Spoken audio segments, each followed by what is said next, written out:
Ladies and gents, welcome back once again. All things covered with Patrick Peterson and Bryant McFadden. P2 and BMac is what they call us. Welcome to the show. Another episode for you guys to hopefully enjoy. Granted, it's not as entertaining as it is when you're talking about a win, but unfortunately, it was a loss. That is the life of the National Football League. So on this episode, Pat P, we will be recapping what you got. And I said, talk to me. Yeah, we will be recapping the loss against the Jacksonville Jaguars this past Sunday. They're in Acrisure Stadium. And we will be previewing a short week because guess what? A national opportunity for the Pittsburgh Steelers. Thursday Night Football. They're in Pittsburgh against the revamped Tennessee Titans, to say the least, because they have a new quarterback in Will Levis. Looked real good in his first start against the Atlanta Falcons. There's a lot we will talk about in regards to that matchup. But before we get there, we got to talk about the Jacksonville Jaguar game. Jags recap. Jags win 20-10. My prediction was 29-20. Okay, the only thing I was close with, clearly I was off because I predicted the Steelers to win. But I was pretty close in the margin of victory. You know, they actually won by 10. I had you guys winning by 9. So most importantly, I was off with who won. I got to get better with my prediction, and you guys got to help me make my prediction right. And that will happen this week. Pat P, before we get really involved in the ball game, the previous game against the Jacksonville Jaguars, I was up there this past weekend in attendance. Unfortunately, I didn't have my rabbit foot with me. I'm going to say, man, the rabbit foot didn't bring his foot, man. Rabbit foot ain't bring the foot, no question. And why is a rabbit foot supposed to be lucky? It's the end of a rabbit foot. That means a rabbit had to be punished. It did. Like, right. That don't make sense. Like, a rabbit foot, that means an innocent rabbit had to be punished. Yeah, it got to be a Southern saying. Yeah, and why would a rabbit foot be lucky when a rabbit had to be punished? I don't know. But that's weird. But I didn't bring my rabbit foot. You're right. And unfortunately, you didn't have the luck that you needed to have to win. But it was a good weekend leading up to the ball game, to say the least. The Hall of Honors. Pat P, have you visited the Hall of Honors Museum in the stadium? I have not. You haven't? Boy, listen, bro. And for all our listeners and our viewers that are checking us out, man, listen, if you're in Pittsburgh, if you're visiting Pittsburgh, if you live there, please go visit the Hall of Honors Museum. The only other hall that's better than what we have there in Acrisure Stadium is the hall in Canton, Ohio, like the NFL Hall of Fame. The Hall of Honor Museum, man, it has so much quality content for you to read, to watch. I mean, jerseys, helmets, iconic pictures, and it's extremely spacious. I was so surprised about the space in regards to having everything there. I mean, you know, there's so much tradition, Pat P. You know, you talk about the 60s, 70s, the 80s, and 90s, and still adding on. Man, it highlighted all the great legendary players since the beginning up until this point.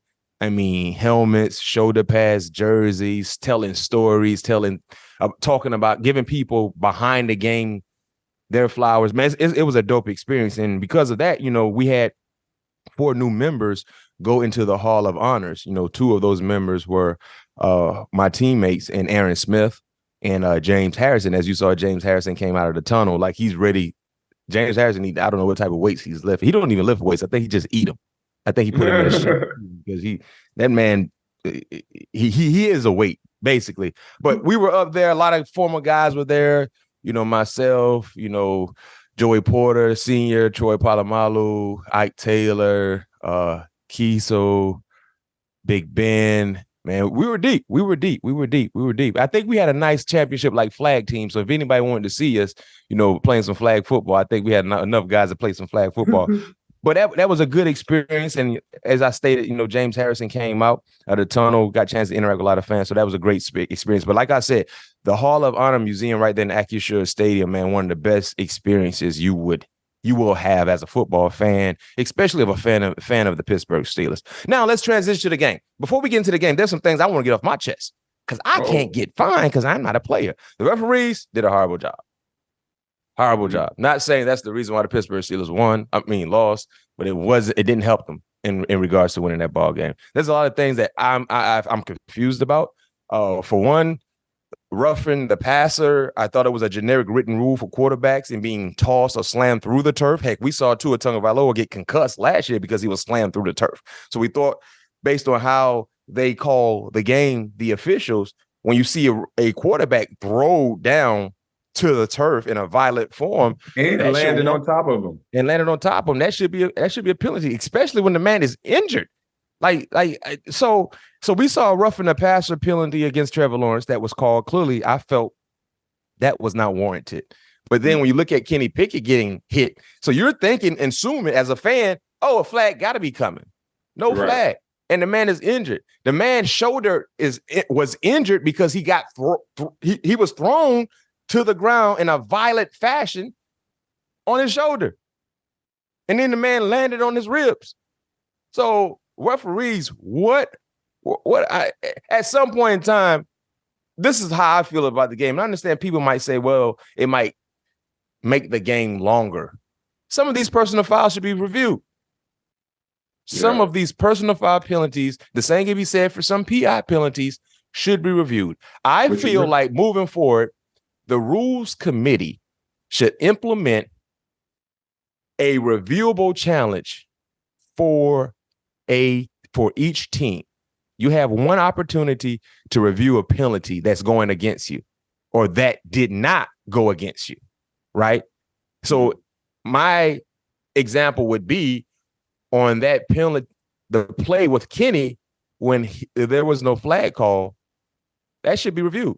We should look at that again and see, should that warrant a flag? Because clearly when the same can be said for the roughing the passer against us. That should be reviewed. You should have opportunity to review that, at least one.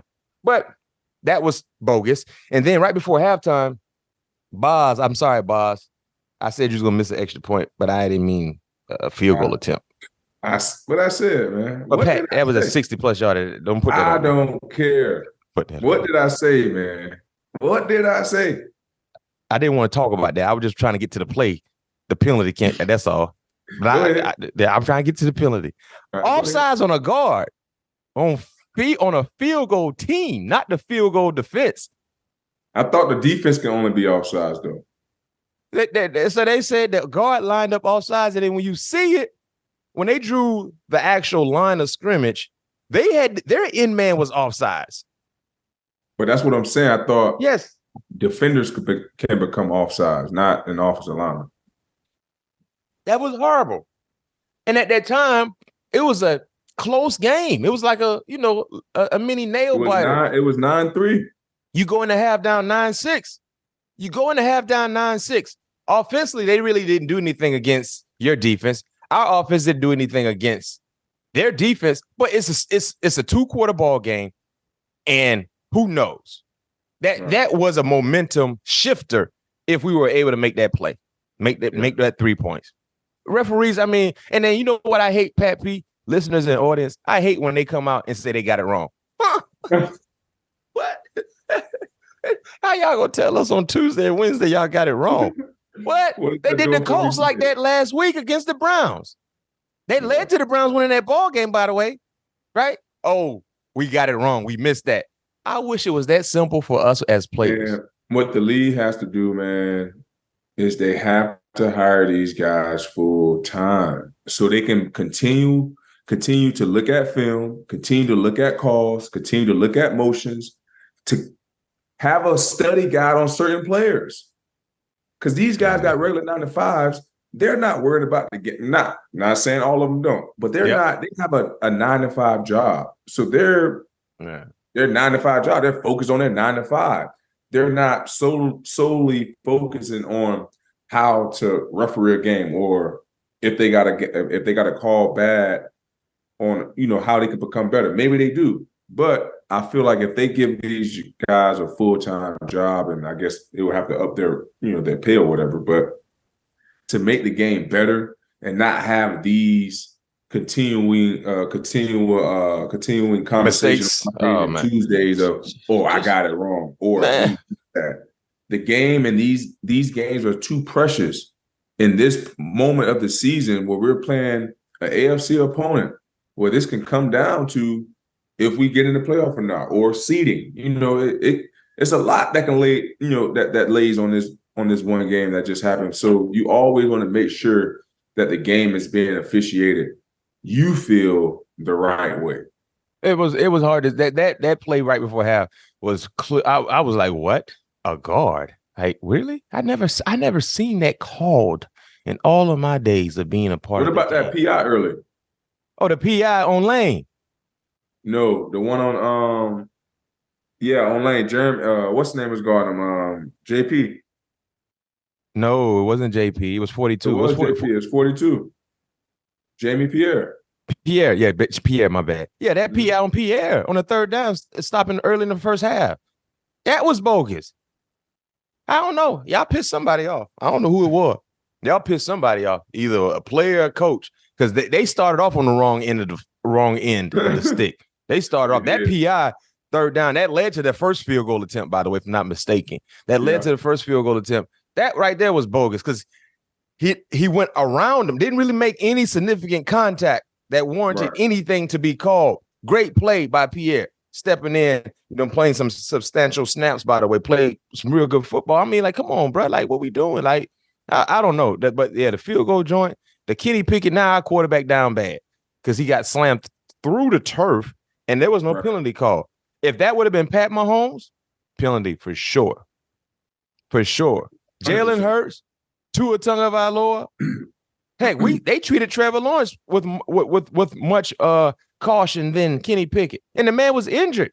And like I said, we know when you're tackling or sacking or hitting a quarterback, they don't want you to violently throw them to the ground, and they don't want you to land on them with your force. In both cases, that happened to Kenny. Yeah. Deontay Johnson didn't hold back. They were calling, this is coming from Deontay Johnson, by the way. They was calling some stupid stuff. They should get fined for calling bad, making worse, terrible calls and stuff like that. That's how pissed I am. They cost us the game. I don't care what nobody say. They cost us the game. They must get paid. They must have got paid good today or something, but they blew that field goal. That hurt us coming into half. No question. They needed that. Yeah. Well, Deontay, you said what you said. I don't disagree with you. But probably gonna get fined. He said what he said. He said what he said. Micah Fitzpatrick went down. He went down in the Browns game, and you were able to survive that game, but went down after just 8 snaps on Sunday versus the Jags. What type of blow is it when you lose a guy like Micah? Man, that's a big blow, man. Because we all know that what Micah means to this defense. His presence on the field, him just being that quarterback of the secondary, making sure guys are lined up correctly, making sure we're in our proper checks. And he's the longest tender in the secondary that's been here, so he understands the still away. He understands, the way to go about our business each and every day. How we need to prepare. So it's a big blow. I still don't know how long he'll be out, but I just the hamstring is triggered. I just found out that he'll be out for sure Thursday. So, just wishing him the best. I know he's going to do everything in his power to get back as quick as possible, but this is a blow that's really, really big for us, man. So hopefully he's not out too long, and we have the right guys backing him up. That's going to fill that void until he get back into the starting lineup. So with the absence of Micah, do you see yourself moving around more so at the safety spots? We saw a lot of movement for you, not this last ball game. We saw you inside a lot, but the game, who do you play? The Rams. We saw you moving around a lot. You played safety quite a few snaps against the Rams. So do you believe that there's a chance for you to kind of get in the back end a little bit, especially with Micah not being there? Probably, just thinking about it and just seeing how I feel, how successful we was. Hold on, let me ask you this though. No, let me. Would you want to? Like, would you be okay? Being in the back end a little bit. Yeah, I want to do whatever I can do to help this team win, man, because that's what it's all about for me at this stage of my career. I just want to win. It's nothing like that feeling of winning ball games. and it never gets old. So as long as God give me the the will and the determination to wake up and prepare for a team each and given Sunday, I'm all in.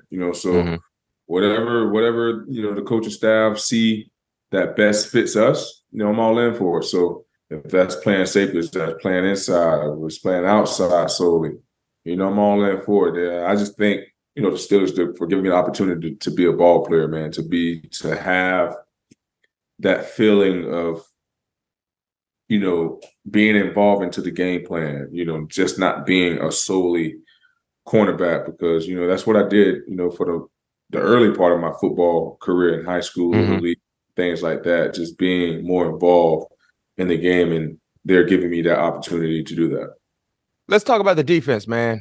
Even with the absence of Mika, I mean, you guys played some real good football, especially in the first half. The defense gave the offense opportunities in the first half. You forced Jacksonville to 3 field goals. He had 2 red zone turnovers. That's huge. 2 red zone turnovers. So tell us a little bit about the vibe for the defense, because in totality, it was only that splash play they completed to Travis Etienne that kind of led to them being in a prime position to win that ball game. Outside of that, y'all play good football, man. So mentally, man, what was the vibe for you guys defensively? Because like I said, you forced 2 red zone turnovers. You made them settle for field goals, and that's what you want. That's what you want. Yeah, I mean, you've been in this organization. You've been on the defensive side of the ball. With this organization, you know what Steeler defense means, and their whole operation of fighting for every blade of grass. And if you're on the grass, you have an opportunity to make a play. So guys really take that to heart. So each and every time we step out on the field, we just, it's an opportunity for someone to become great, or the playmaker for us on that series. So in those drives, they had a little something going, but no one ever blinked. We just looked around, at one another, and it was like, who's gonna make the play? Can't be afraid to make the play. Those are just some of the conversations that was going on in the huddle before each and every one of those plays was made. So, guys just really take that being on the Steeler defense, really take that heart of trying to put out our best performance each and every day, because we also understand that, we cannot, give up big plays. We cannot let teams score easily. We have to make them work for it. We have to make splash plays to shorten the field for our offense, or even score with it, if it comes down to that. So guys just understand what playing on the Steeler defense means. And it's truly important to us to put a good effort out there each and every time we step on the football field. I mean, y'all play good. Y'all only gave up 1 touchdown. Like, you gave up 1 touchdown. Shots out to whoever had Jacksonville Jaguars kicker on their fantasy team, because he gave you a lot of production. You gave it 1 touchdown. That splash play to Travis Etienne. What happened on that play? It looked like it was a cover 2. And from my viewpoint, KZ just had a bad angle. You know what I mean? Bad angle. And, that led to the opportunity. But, outside of that, Pat, y'all play good football. Yeah. I play good football, we bro. play some good football. But as a defense, those are plays that we got to get out of our system, though, moving forward. I just feel like, that's something that's really hindering us from being, a really elite defense. Just early on in the season, we gave up, I really feel like they're going down, but we have to get them off our tape in totality. If we want to be as good as we want to be. So, and until the offense become more of a consistent, productive group, you got to play lights out. Yes. You have no window for an error right now. That's just the reality of it. We watched the game. You're a part of the game. That's the reality of it. Guys like Quan Alexander, Nick Herbig, played big time football. Cole Holcomb, Keanu O'Neal, DeMonte Casey. I mean, you got some guys that really surface and play some pretty good football. You just can't allow those type plays, especially knowing that the consistency is not quite there yet with the offense. And I'll say this, from afar as a fan, it's a hard watch right now watching our offense. It's a hard watch. the first few drives offensively for our offense was a telling tale of what the entire game was going to look like. The first few plays, the first 3 plays, actually, and Dick LeBeau used to tell us all the time when he was coaching us as a defenders, he said the 2 most important possessions of a football game is the first possession and the first possession after halftime. Those are the 2 most important possessions because that can usually jumpstart you, right? Think about this. The first seam shot to Deontay, if that's completed, we're in the plus 50 now. Right. That was the first play. Yeah. He was open, just didn't complete the play. That would have been right now we got momentum now out the gate. Right. But the miscue that led to the incompletion led to a second down play where we got sacked. That led to a third down play. Yeah. That was third and long. I think we ran the ball. I think Najee got hit in the backfield. Yeah, well, it was a negative play. We didn't get positive. Right. So for us, fans, everybody, they complain about our offense night and day, and rightfully so because the standard is a standard. But I'm going to tell you like this, nothing changing in regards to coaching. It's not happening right now. So for players, you just got to do better. You got to find a way to do better. Individually speaking, everybody got to do better. Hold each other accountable. Have those tough meetings amongst each other and say, man, bro, we got to do better. We tripping. I got to block better. I'm getting my behind whooped right now, but I know I'm better. I gotta run better. I got to throw better. I got to catch better. I got to do all of that. That's just that's the harsh reality about the game of football. Because when you don't have a good game.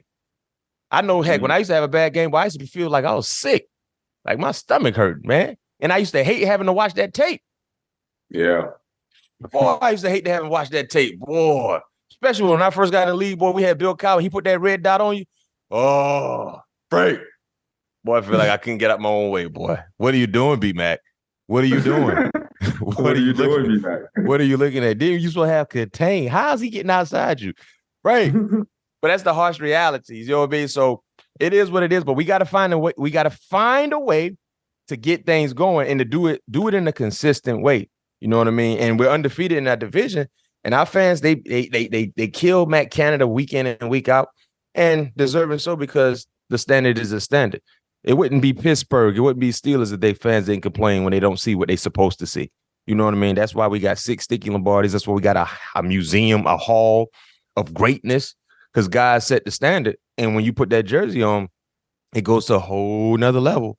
The expectations, the spotlight goes to a whole nother level, man. So the one thing that bothered me as a former Steeler, when I saw Andrew Wingard, when he caught the interception, he grabbed a terrible towel. Yeah. That made me feel some type of way. Listen, if I'd have been in my younger days, I might have just went out there, man, and tried to get me a flag. I'm just gonna hit somebody for no reason. I just and tell one of y'all vets, man, take care of this $15,000 fine. I'm about to just because I'm a young boy. I can't afford to have that out my check. But I'm about to just run into somebody for no reason, bro. For no reason, because I felt. I'm gonna tell you when we had that experience with Cincinnati when TJ Houshmandzadeh did it to us, man, and we finally got a chance to play them again in the playoffs. Bill Cowher showed that, and then who would have thought a freaking terrible towel will feel like family? And man, we got fired up, bro, and it became personal. But you know what? Who knows? Who knows what can happen throughout the rest of the way when playoffs come? Might have to see them people again. Yeah, man. I hope so. You might have to see them Jacksonville Jaguars again. So we just got to wait and see. But it is what it is. There's a week to bounce back. And with that being said, we're going to take a quick break. Bounce back game happens Thursday. Get the bad taste out your mouth. You don't have to wait a full week to get the bad taste of losing to Jacksonville out of your mouth. You get opportunity Thursday Night Football against the Titans. Right back at it, baby. Titans preview, Pat P. Before TNF, there's a deadline, trade deadline on Tuesday. Is definitely a more active day than when you entered the league. Is there a different mood around the locker room, knowing the trade deadline is right around the corners? It's here. And before you guys play, either you guys will have the same guys in the locker room getting ready for Tennessee, or you might have a new face here or there. What's your expectation? Man, you never know with this league, man. You just have to. It's a day-to-day league. You just never know what guys are going to be in the locker room, but what guys are not going to be in the locker room. whatever Omar and Coach Tomlin feel like it's going to help us better, I'm sure that they're going to make the proper move. But I don't see any moves, any real big moves being made, in my opinion. I'm right there with you, but who knows? We know Omar seems to be pretty aggressive. So who knows? But I can tell you this much, man. Whatever happens, you know what's in front of you. You know what you got to do. You're 33 years old right now, Pat P. Yep. What the dude from Cleveland said called you old. I can't share that. He called you old. You're 33. In football years, you're like a dog. You're old dog. You're old Saint Bernard or something like that. One of them dogs that live for a while, huh? No question. How do you approach a short week, man? Being at this stage in your career. Man, hell, this is my 13th Thursday night game. So yeah, because you played in a Thursday night game at least once every year in your career. Yeah, so yeah, and we got 2 of them this year. So I got 2 of them. Lord's willing, playing in 14 of them this season. But honestly, just trying to catch up on, trying to kick my feet up as much as I can. Just trying to get the blood circulating through my legs. Mm-hmm. Getting up early, pretty much bumping everything up earlier. Yeah. In the week than it would be later in the week. So I get my massage tomorrow. I normally get that like on a Wednesday or a Thursday, depending on what activities the kids have going on. Mm-hmm. I have to get my my IV. I get that tomorrow as well. What does the IV do for you? Just give me my vitamins and minerals that I need for my body to recover and able to bounce back for another game on the following Sunday. So just giving me like the B12 for energy. Mm-hmm. I gotta get some B12 by the way, and things like that.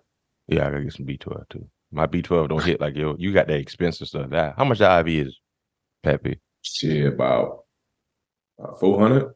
Yeah, I'm gonna go get my B12 from Publix or Kroger.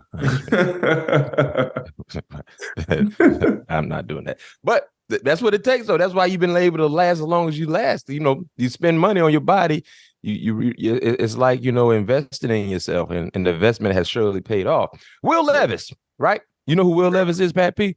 Yeah, I know who Will Levis is. That's the guy who like mustard in his mayo. Mayonnaise, my bad. Mayonnaise. Yeah, what's the proper way to call it? Is it mayo or mayonnaise? Well, like, what's the best way? Like, mayo, mayonnaise. Mayonnaise is the correct way to say it. Who told you that? How you know? Because that's what it says on the jar. It don't say no mayo. It says mayonnaise. I seen jars with mayo, with the word mayo. Because you seen Miracle Whip. That Miracle Whip says mayo. But it's the same thing. Is Miracle Whip the same thing as mayonnaise? But on the bottle is mayonnaise, man. That's the right way you say it. End of discussion. I like mayo. I don't want to say the whole mayonnaise. I don't like mayonnaise. Mayonnaise sounds like it doesn't taste good. I like mayo. You like mayo? I don't like mayonnaise anyway. You don't put on none of your food? You don't like mayonnaise. I don't want to taste the mayonnaise. So back in the day, and don't act like I'm the only one who used to do this. I used to eat bologna sandwiches. You didn't have to put mayonnaise in your bologna sandwich? I'm not eating no damn bologna sandwich. No. You didn't eat bologna sandwiches?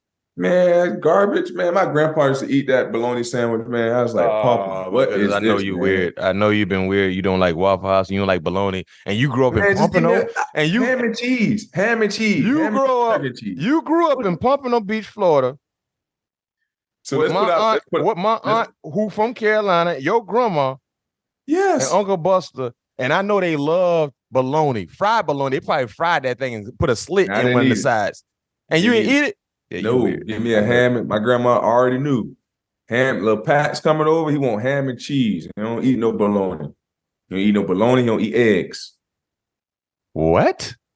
Yeah. What type of alien are you? You don't eat eggs? You don't eat. What is bologna meat, Matt? Tell me what does bologna? I don't know. It was good to me at that time. I enjoyed it. I don't eat it now, but growing up, that's a childhood thing because that was one of the first things I can make on my own. First of all, what does it taste like? What does bologna? It taste like? It's meat. What does bologna taste like? Heck, bologna. You know what Coach say? That's bologna. That's what bologna tastes like. Bologna. You weird, right? You don't like Waffle House. How you grew up? Oh, What? How you man. ain't grow up eating? But shots out to all my bologna sandwich eaters out there from back Yo, in the day in man. the 80s, man. Ham You sandwich, fried that turkey bologna when sandwich. you got of age. But when you wasn't of age, you had to get some bread, put a little bit of mayo, mayonnaise on the bread, put your two Peanut butter slices of jelly, bologna. man. You want to put some cheese on that thing. You got your full course meal. And some Peanut tater butter chips, jelly some was my Doritos. go-to, man. Peanut butter jelly, toasted bread. Then I put my peanut I butter eat jelly. peanut butter I and jelly too. ain't bologna sandwich. Yeah, you weird, bro. You got something No, on you. man. I ain't no bologna sandwich, man. I don't know what's going on with you. Yeah, I think you. I don't know. But Will Levis had a massive debut against Atlanta, 38 yards, 4 touchdowns. He had a huge connection with quite a few different connections with a guy you've been to battle against, DeAndre Hopkins. Third player in NFL history with 4 passing TDs in his NFL debut. Marcus Mariota, Fran Tarkenton also did so, man. So how do you prepare for a quarterback that has only one start? Do you look at any college tape like in that scenario? Nah, we too deep in the season for that. Yeah. We too far in the season for college tape. Obviously he has some preseason tape. Game plan going to be a little bit different. But when you're looking at guys like that, you kind of trying to gauge his arm talent, kind of gauge what throws he can make.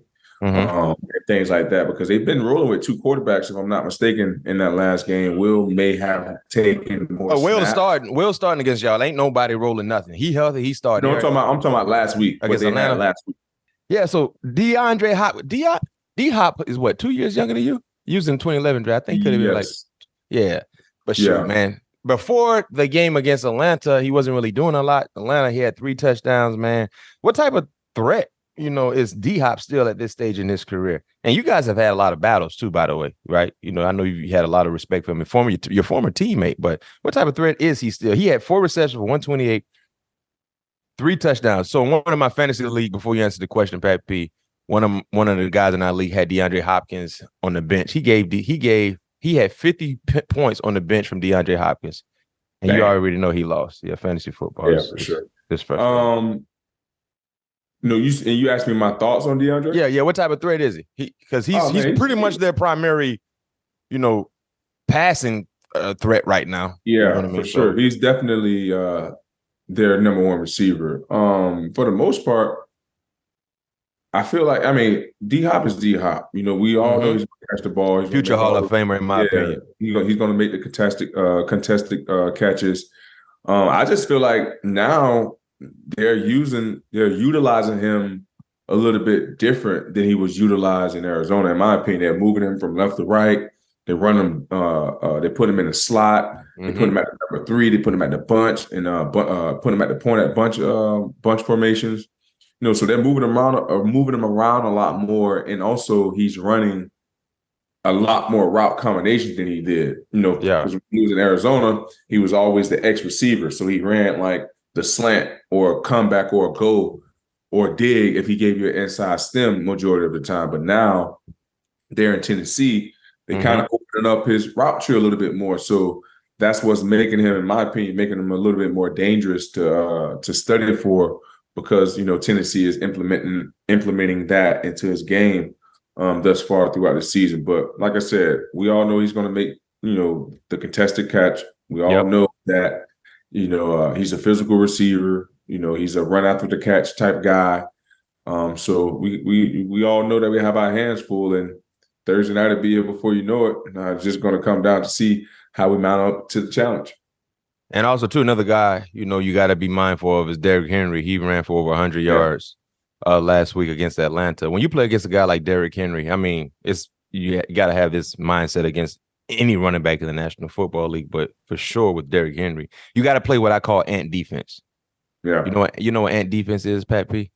Everybody got to bite him. No, that's not how I explain what ant defense is. What is ant defense? Ant defense is when you drop a street crumb, a piece of crumb. Everybody around them. You see how them ants attack that crumb? That's what I'm talking about. I didn't like how you sounded when you said it. I like my way. I didn't like it. I wanted to say it how I wanted to say it. That's what ant defense But I got what you said. I got what you was saying. I don't know. My viewers and the listening audience, who knows. But that's what ant defense is. Y'all got to act like it's some street crumbs out there, man. Some ants, man. They go attack that. What's wrong with you? That's a big street crumb, man. That's a boy. but I know I saw that leg off, boy, because Derrick Henry ain't slowing down none, boy. You talk about a massive running back. Yeah, you gotta play that. You got 11 men to the ball. 11 men to the ball. 11 men to the ball. Stop the run. Make them one-dimensional. Make the rookie quarterback look like a rookie quarterback. Get back in the winning column. This is a very important ball game. You're currently 4-3. You're undefeated in your division, so that's a plus. Yep. But this is a very, very important ball game because it's safe to say the Tennessee Titans, they're just an in-the-way team. They're not a team that I believe has a legit shot to compete for their division to win it, or better yet, make a deep postseason run.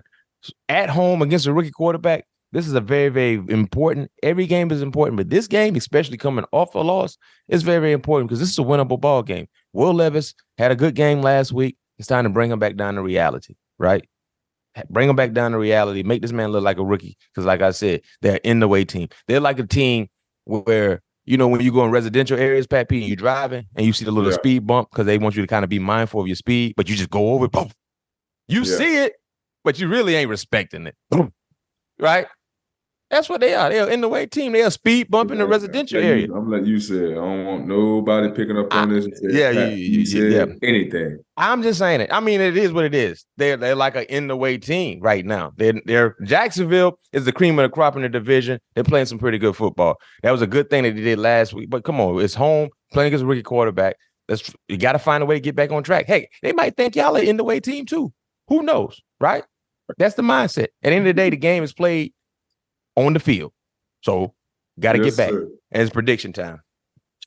Boz, Boz, you ain't missing no field goal this week. That ain't going to be on my watch. Thank you. That ain't going to be on my watch. So this. All right.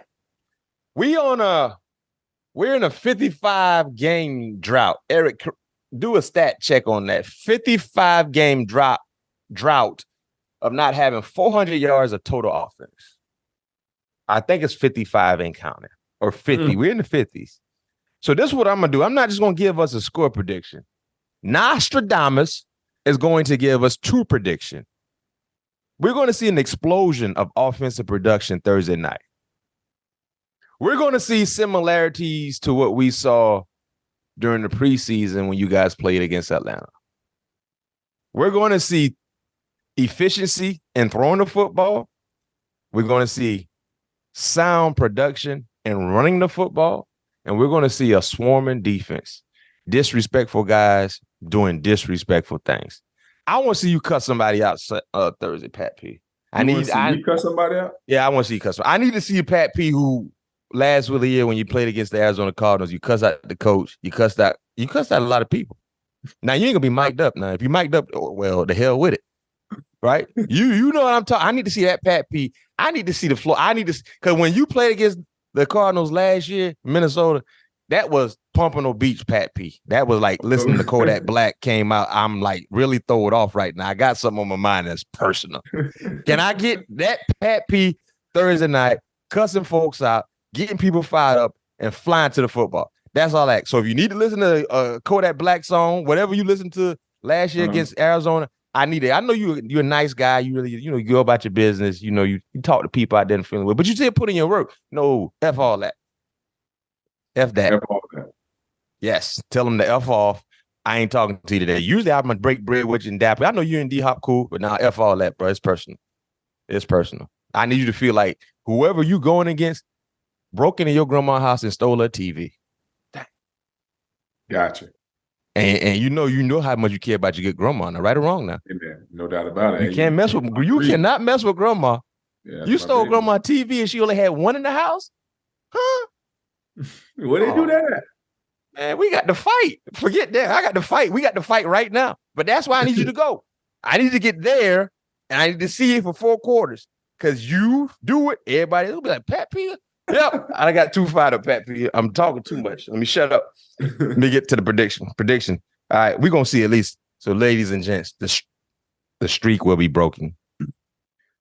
We're going to have over 400 yards of total offense. I don't know how, but it's going to happen. I don't know how. It's going to happen. Over 400 yards total offense. And the score going to be 26-13. That's what I 26-13. Okay.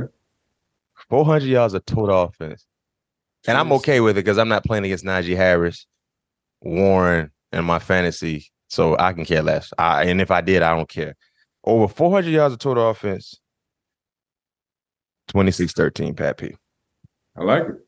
And Pat Pumping on Beach Pat P is going to be in attendance on the field. As long as we win. As long as we win. Win. Pittsburgh 26, Tennessee Titans 13 points, 400 yards total offense. Pat P, before I let you go, Kirk Cousins tore his Achilles. Man. That hurt me bad. Sad news in the NFL, man. Lord. Hey, Kirk Cousins, y'all can say whatever y'all want to say about Kirk Cousins. See, Kirk Cousins don't make the all-look team. He the type of guy, if you had to pick somebody based on how they look in a uniform, you ain't picking him because he looked like he just put his uniform on as they give it to him. He ain't no alterations to his jersey, his pants, his socks. He just put his little cleats be dirty. He don't have no clean cleats on. Yeah. The helmet is ugly. I hate that helmet. But what he was doing this year, completed 70% of his pass. Yeah, and last year. But this year, boy, he been hot as bacon grease. 70% completion percentage. That's fifth in the league. 2,331 yards. That's second in the league in passing yards. And first with passing touchdowns, 18. And he's been doing a lot of that the last few ball games without Justin Jefferson. He was going to get paid once again. He probably still going to get paid, but the rate he was going, Captain Kirk was going to get 40 plus. Yeah. Now, Kirk can play, man. And, I had the opportunity to be his teammate for the last 2 seasons. Good guy, man. Great guy. He does it the right way. The game means a lot to him. His teammates mean a lot to him. And just having, leading by an example and being a man of God mean a lot to him as well. So it was incredible being his teammates to see how he handled himself each and every day in the locker room on a day-to-day basis. And it hurt me. It hurt me to my heart to see that happen. Him tearing his Achilles in that ball game because, like you said, he was playing at a high level, at a very, very high level, MVP type level. But no one would ever give him that type of recognition because I don't know. His name is Kirk Cousins. Yeah, but and his stats are there. His production is there. Yeah, stop playing with Kirk. It sucks to see Captain Kirk go down with that Achilles injury, and that's a big blow. Yes, it is. Like his team for sure. No question. Well, Pat P, we're going to let you go. Hey, man, shots out and thanks to all the fans that came out to the signing with me and Pat P. We really enjoyed taking pictures with you guys and sharing some stories. Shots out to everyone who I got a chance to talk to in the stadium before the game against the Jacksonville Jaguars, saying good things about our podcast, All Things Covered. We got so many fans, so many listeners and viewers that have been consistently checking us out weekly. And just vibing with us, man. We really appreciate you guys. So Pat P, you didn't get a chance to have that fan interaction like I did, man, in the stadium, on the field. There were so many people saying, man, we watch the podcast. We love the podcast. Man, we appreciate y'all, man. We're going to keep doing what we're doing and having fun in doing so. Pat P, Kodak Black in the locker room before you get out there because I need you to be pissed off. Gotcha. Cuss somebody out for no reason. I don't care. They don't want to see me winning. Yeah. There we go. Hey, my one prediction was over 400 yards. Pittsburgh won 26-13. Let's go. Thursday night football, Tennessee Titans. Don't meet us there. Beat us there. Peace. Yes, sir. Peace.